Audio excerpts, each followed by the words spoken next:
오늘도 이곳에 함께 모여 하나님께 예배드리고 계신 여러분 모두에게 우리 주님의 은혜와 평화가 넘치시기를 바랍니다. 우리는 지난주에 홍수 이야기의 머리 부분을 살펴보았습니다. 지난주 내용을 통하여 우리는 이 홍수 이야기가 사람들이 자신들의 죄값으로 인해서 멸망당하게 되었다는 이야기가 아니라는 것을 배웠습니다. 그럼 여러분, 이 홍수 이야기가 멸망당하는 사람들에 관한 이야기가 아니라면 무엇에 관한 이야기였습니까? 그것은 사람들에 관한 이야기가 아니라 하나님에 관한 이야기였습니다. 당신을 떠나버린 자식들을 바라보시며 아픔과 고통을 느끼시는 하나님에 관한 이야기였습니다. 그것이 지난주 본문의 주제였습니다. 그런데 여러분, 지난주에 살펴본 내용 중에 이러한 내용이 있었습니다. 홍수 이전까지의 내용과 이 홍수 이야기를 비교해보면 서로 다른 점이 발견된다고 했습니다. 그것이 무엇인지 혹시 기억나십니까?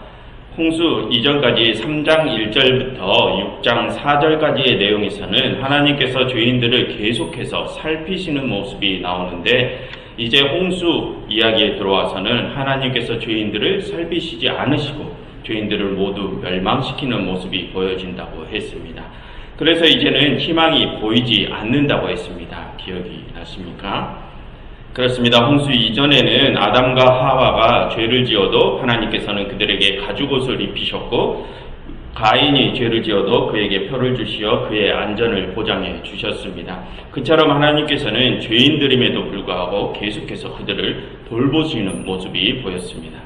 그러나 이제는 그렇지 않습니다. 하나님께서는 이제 모든 죄인들을 멸하실 것입니다. 그러니 이제 더 이상 죄인들에게는 희망이 보이지 않습니다. 그런데 여러분, 하나님께서 홍수로 세상을 멸하실 때 노아와 그의 가족만은 살아남을 우리는 알고 있습니다. 그렇다면 여러분, 이것은 희망이 완전히 사라진 것은 아니지 않습니까? 맞습니다. 노아와 그의 가족은 살아남아서 홍수 이후 세상의 첫 인류가 됩니다. 그렇다면 이것은 인류에게 아직 희망이 남아 있다는 뜻이 됩니다. 하지만 여러분, 이 희망은 홍수 이전 세대에게 주어진 희망과는 그 성격이 다른 희망입니다. 우리가 오늘 본문을 통해서 살펴보려고 하는 것이 바로 이 노아를 통하여 비춰진 그 다른 희망에 관한 것입니다.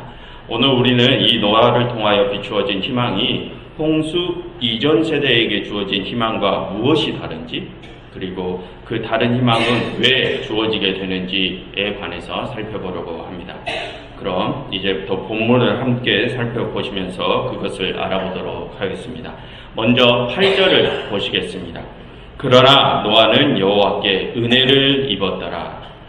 여러분, 지금 이 8절 이전에 지난주에 살펴봤던 5절부터 7절까지의 내용이 무엇이었습니까?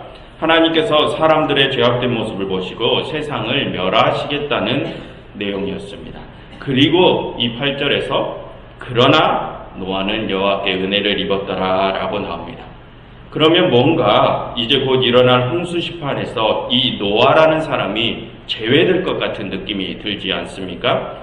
우리는 이 노아라는 사람이 이제 곧 들이닥칠 홍수 심판에서 다른 사람들과는 다른 처우를 받게 되는 것을 우리는 알고 있습니다.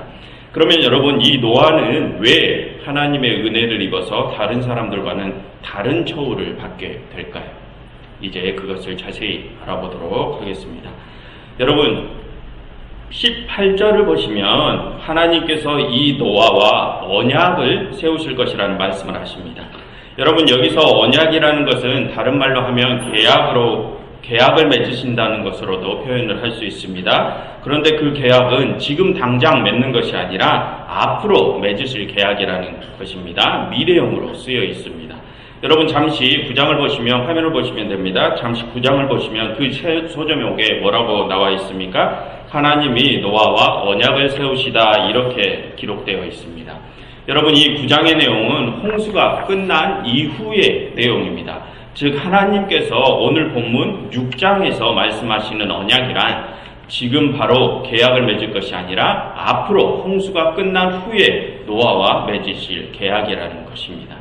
그럼 그 계약의 내용이 무엇이냐? 그것은 9장 1절과 2절에 기록된 것처럼 하나님께서 노아에게 복을 주시겠다는 것입니다. 그러니 너는 땅에서 생육하고 번성하고 충만해라는 이런 계약입니다.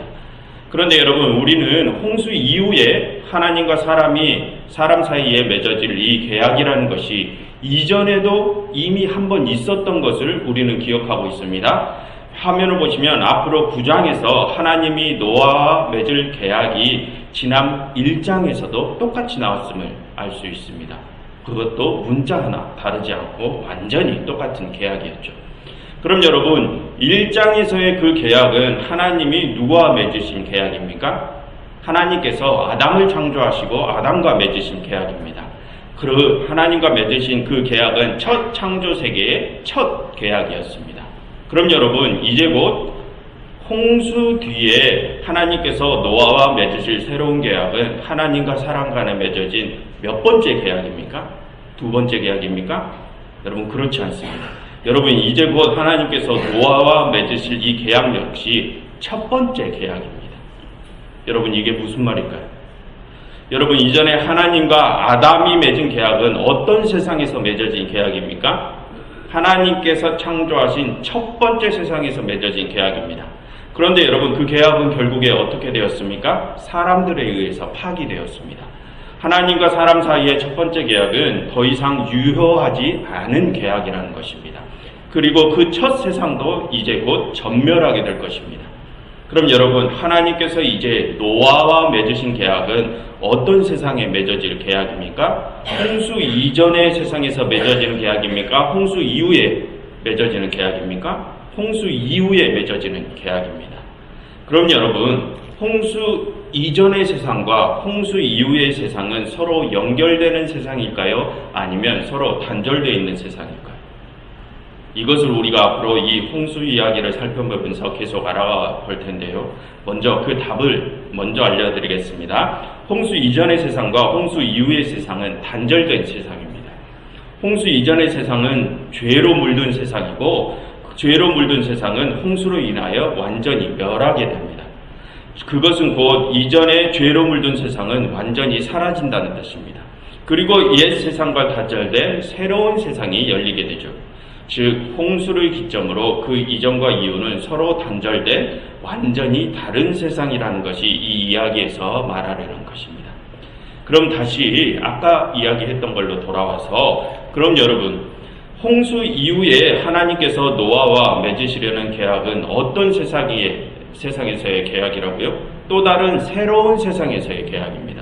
즉, 노아는 이전의 아담처럼 새롭게 창조된 새로운 세상에서의 첫 사람이라는 것입니다. 그러니 그 새로운 세상에서의 하나님이 노아와 맺으실 계약은 또 다른 새로운 세계의 첫 번째 계약이라는 것입니다.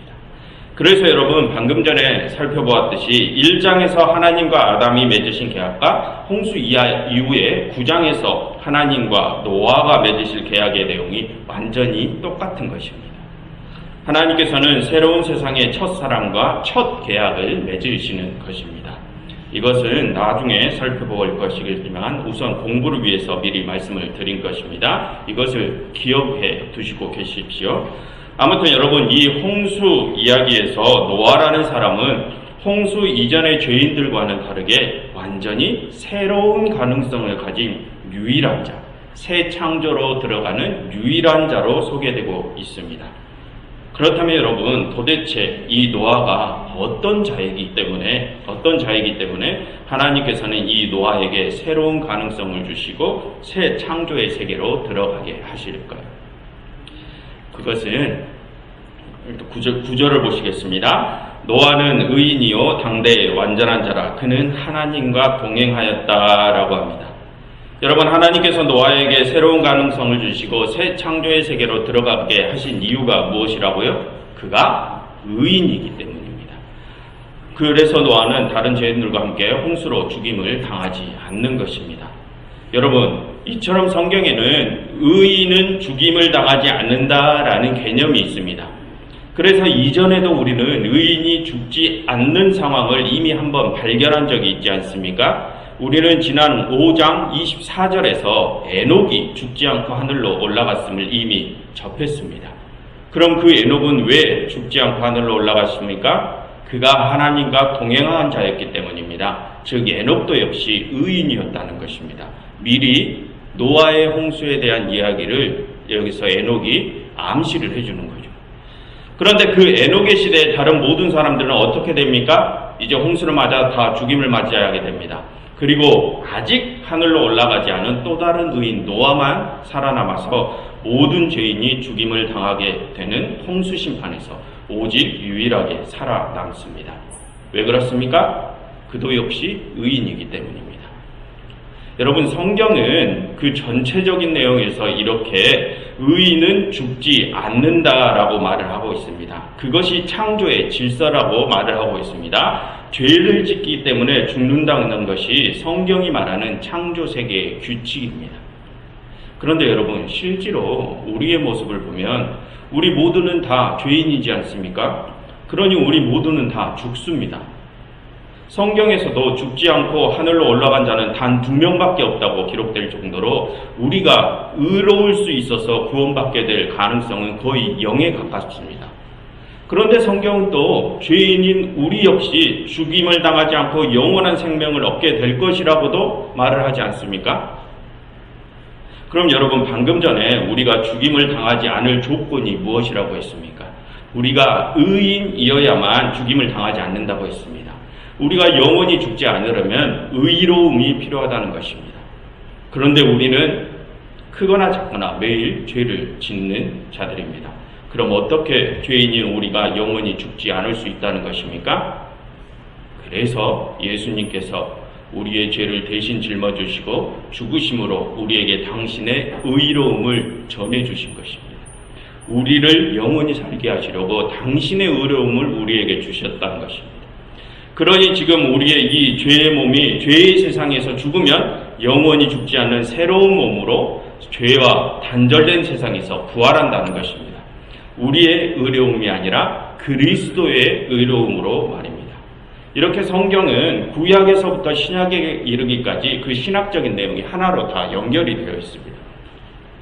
여러분, 말이 좀 샜습니다만 다시 본론으로 돌아오겠습니다. 그럼 여러분, 왜 노아가 죽임을 당하지 않는다고요? 그가 의인이기 때문입니다. 그래서 하나님께서는 의인 노아가 죽임을 당하지 않게 하기 위해서 무엇을 명하십니까? 11절부터 13절까지는 우리가 지난주에 다 살펴보았고 14절을 보겠습니다. 14절, 죽임을 당하지 않기 위해 홍수를 피할 방주를 만들라고 하십니다. 그럼으로써 19절 하반절을 보십시오. 그럼으로써 하나님께서 노아의 생명을 보존하게 하실 것임을 알 수 있습니다. 하나님께서는 당대의 유일한 의인인 노아에게 방주를 통하여 그의 생명을 보존하게 하실 것입니다. 그럼 여러분, 하나님께서 노아에게 만들라고 하신 방주가 도대체 무엇인데 노아를 하나님의 심판에서부터 구원을 해주실까요? 이 방주가 도대체 어떤 의미일까요? 이제 이것을 좀 살펴보겠습니다. 여러분, 일단 14절부터 16절까지를 보시면 방주의 모양이 직사각형인 것을 알 수 있습니다. 그리고 창문을 빼면 방주의 사방과 위아래가 모두 막혀 있음을 알 수 있습니다. 거기에 더해 하나님께서는 방주 안팎을 뭘로 칠하라고 하십니까? 역청으로 칠하라고 하십니다. 여러분, 안팎을 역청으로 칠하면 어떻게 됩니까? 벽이 완전히 밀폐가 됩니다. 물이 들어올 수 없게 되죠. 즉, 지금 이 방주는 직사각형 모양의 사방과 위아래가 모두 완전히 밀폐되었다는 것입니다. 숨쉴 창문을 빼고 나면 이 방주 안으로 절대 물이 들어올 수 없다는 것입니다. 그런데 여러분, 우리가 보통 배를 만들면 배 윗부분, 갑판 부분은 하늘이 보이게 뚫려 있지 않습니까? 그래야 우리가 낚시를 한다든지 체조를 한다든지 그런 활동을 할 수 있죠. 그런데 하나님께서는 너무도 답답하게 사방을 완전히 밀폐시켜서 만들라고 하십니다. 방주 안에 있는 생명체는 바깥과 완전히 차단되게 만들라고 하십니다. 그렇다면 여러분, 왜 하나님께서는 방주를 이렇게 답답하게 모두 다 밀폐시켜서 만들라고 하시는 것일까요? 여러분, 좀 전에 이 방주에는 무엇이 들어오지 못하게 설계되었다고 했습니까? 홍수와 바닷물, 즉 물이, 방주 바깥에 물이 절대 이 방주 안으로 들어오지 못하게 설계되었다고 했습니다. 그럼 여러분, 하나님께서는 왜 방주 안으로 물이 절대 들어오지 못하게 설계를 하셨을까요?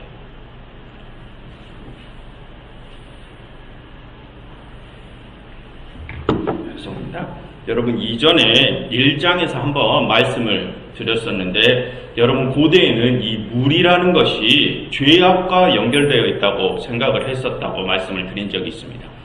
여러분 창세기 1장 2절을 보시면 하나님께서 이 세상을 원래 뭐에서부터 창조하셨다고 했었습니까?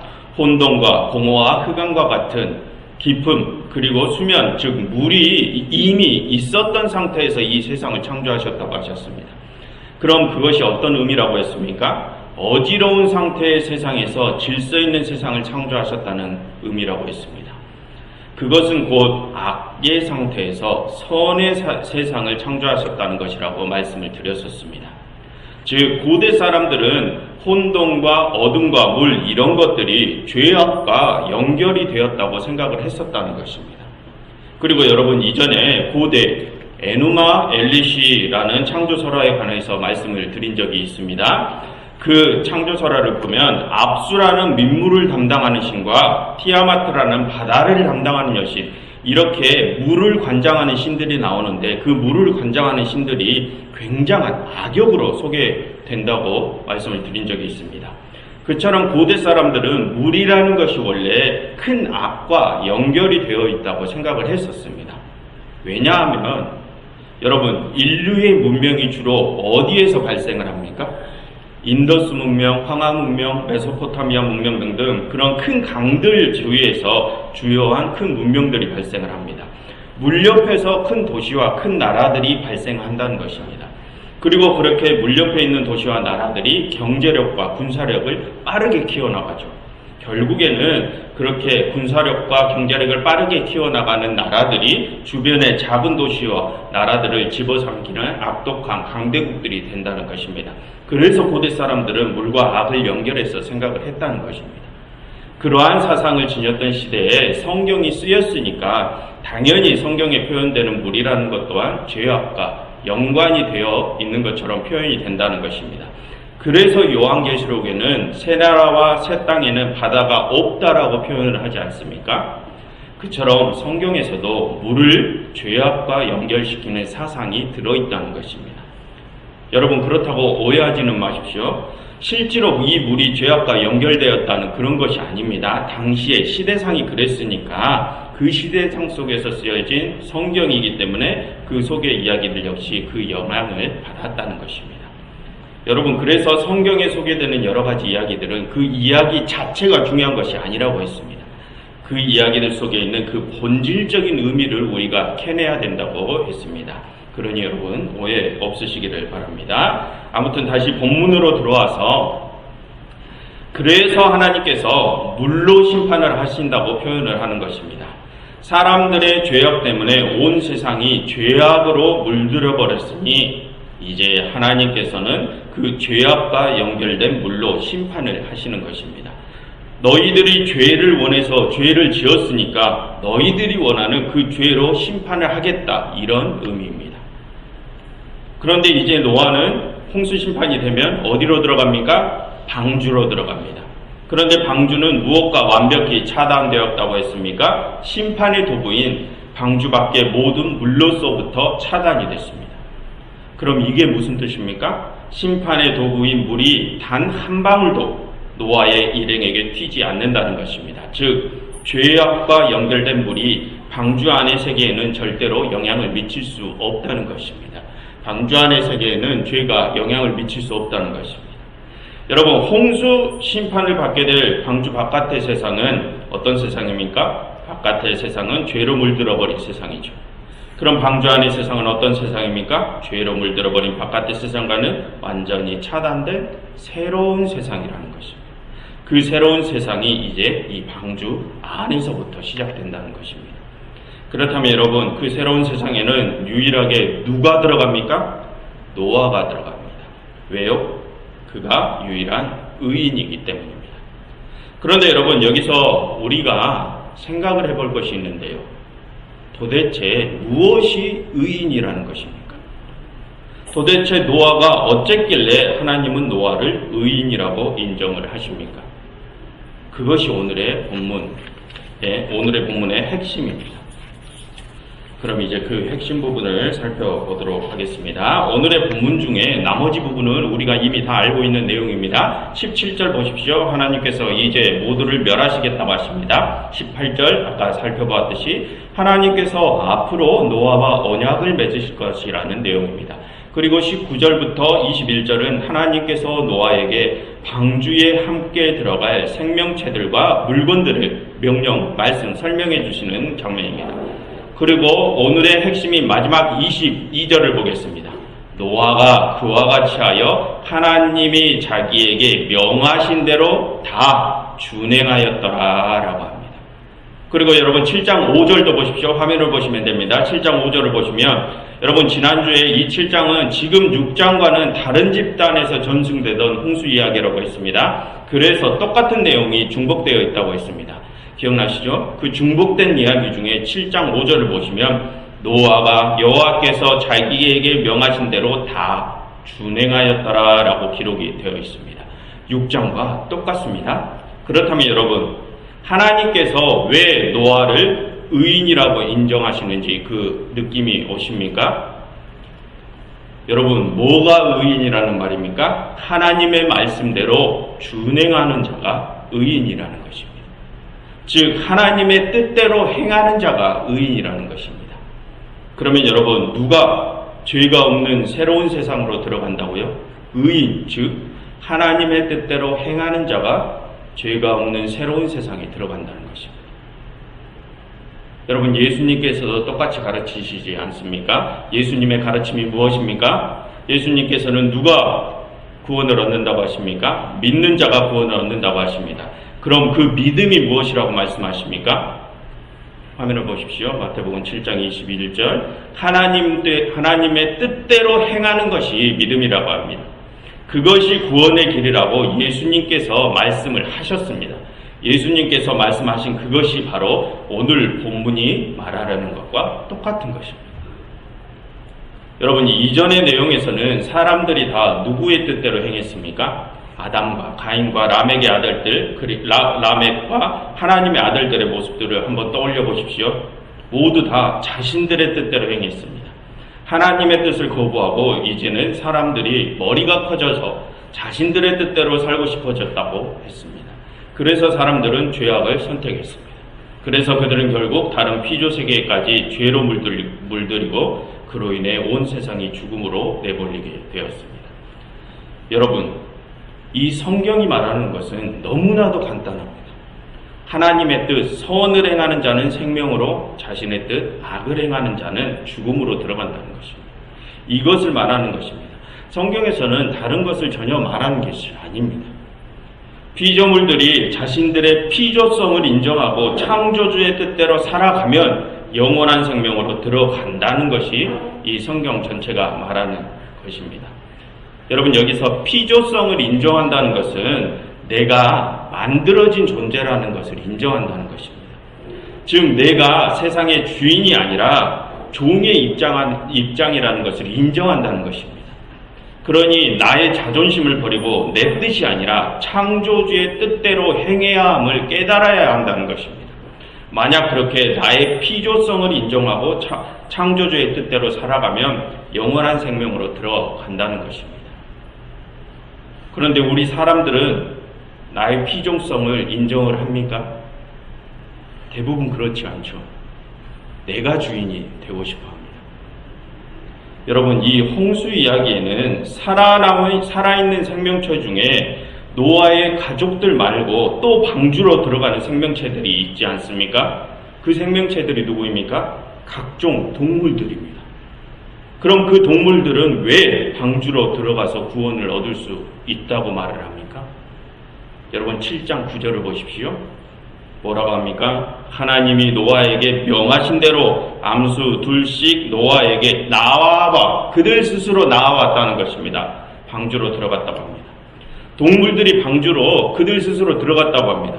그런데 그 동물들이 어떻게 방주로 들어갔다고 합니까? 하나님이 말씀하신 대로 들어갔다고 합니다. 동물들도 하나님의 말씀을 따랐다는 것입니다. 그래서 동물들이 구원을 받았다는 것입니다. 여러분 성경에서는 우리 사람을 제외한 다른 모든 피조물들이 하나님의 뜻을 따른다고 합니다. 우리가 하등하다고 여기는 생명체들조차도 다 하나님의 뜻을 따른다고 합니다. 그런데 모든 피조물 중에 오직 어떤 생명체만 하나님의 뜻이 아니라 자신들의 뜻대로 산다고 합니까? 하나님께서 자유권과 통치권을 주신 오직 우리 사람들만 자신들의 뜻대로 한다는 것입니다. 하나님께서 주신 은혜를 죄악으로 되돌려드렸다는 것입니다. 여러분, 오늘의 본문에서는 누가 죄 없는 새로운 세상에 들어간다고 합니까? 자신의 피조성을 인정하고 창조주의 뜻대로 행하는 자가 들어간다고 합니다. 그 자가 누구였습니까? 노아였습니다. 노아는 하나님의 명령을 생명으로 생각한 것입니다. 여러분, 이것은 노아가 하나님의 말씀을 자신의 목숨과 같이 소중하게 생각했다, 이것이 아닙니다. 그것은 하나님의 명령은 정말로 생명과 연결이 되어 있다고 여겼다는 것입니다. 그러니 노아는 그 생명을 줄 하나님의 말씀을 반드시 지켜낸 것입니다.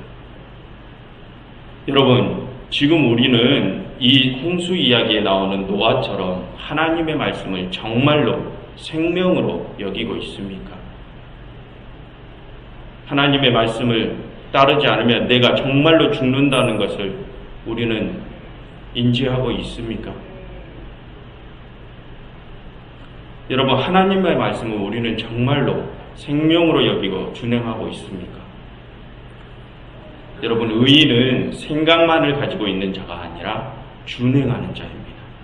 믿음을 생각으로만 가지고 있는 자가 아니라 그 믿음대로 준행하는 자가 진짜 믿는 자라는 것입니다. 그렇다면 여러분, 지금 나는 정말로 하나님의 말씀대로 준행을 하고 있습니까? 그래서 나는 지금 방주 안으로 들어가고 있는 자입니까? 아니면 나의 생각과 나의 뜻대로 행하느라 방주 바깥에서 심판을 기다리고 있는 자입니까? 여러분, 이 홍수 이야기 중에 지난주에 살펴본 내용은 하나님의 아픔을 말하고 있었습니다. 그리고 오늘의 내용은 이 세상을 가득 채운 죄인들 가운데 오직 유일한 단 한 명의 의인이 발견되었다는 내용입니다. 그렇다면 여러분, 지난주의 내용과 오늘의 내용을 합해서 한번 생각해 보십시오. 그 내용이 어떻게 이어집니까? 이 세상에서 오직 유일하게 하나님의 아픔을 이해하는 자가 바로 노아라는 것입니다. 하나님의 뜻대로 준행하는 자가 하나님의 아픔을 이해하는 자라는 것입니다. 그렇다면 이 예배를 함께 드리고 계신 여러분 모두에게 묻겠습니다. 여러분, 여러분들 중에 누가 하나님의 뜻을 준행하시어 하나님의 아픔을 이해하는 자가 되시겠습니까? 하나님의 뜻을 준행하시어 하나님의 아픔을 이해하는 그 자만이 오직 영원한 새 생명으로 들어갈 수 있습니다. 그러니 이 예배를 함께 드리는 모든 분들이 내 뜻이 아닌 하나님의 뜻대로 준행하시는 분들이 되시기를 간절히 바랍니다. 기도하겠습니다. 하나님, 저희는 이제껏 믿음이라는 것이 생각이나 이념이라고 생각했습니다. 하나님의 뜻을 따른다는 것을 그저 마음으로 따르는 것으로만 생각을 했습니다. 그래서 내가 마음만 잘 지니고 있으면 구원을 얻을 수 있을 것이라 생각을 했습니다. 그래서 실제 생활에서의 나의 뜻과 마음으로 생각하는 하나님의 뜻이 함께 갈 수 있을 것이라고 생각을 했습니다. 하나님, 그동안에 저희의 미련한 모습을 용서하여 주시옵소서. 하나님, 이제는 저희가 온전한 믿음으로 서고 싶습니다. 하나님께서 인정하시는 온전한 의인이 되고 싶습니다. 그러니 하나님, 이제 저희가 저희의 뜻을 버리고 온전히 하나님의 뜻을 준행하는 자들이 되게 하여 주시옵소서. 마음과 생각만을 가지고 있는 자들이 아니라 몸으로 행하는 자들이 되게 하여 주시옵소서. 그리하여 이 예배를 함께 드리고 있는 이들과 이 세상의 모든 사람들이 다 주님께서 허락하신 구원의 방주로 들어갈 수 있게 하시옵소서. 예수 그리스도 이름으로 기도드렸습니다.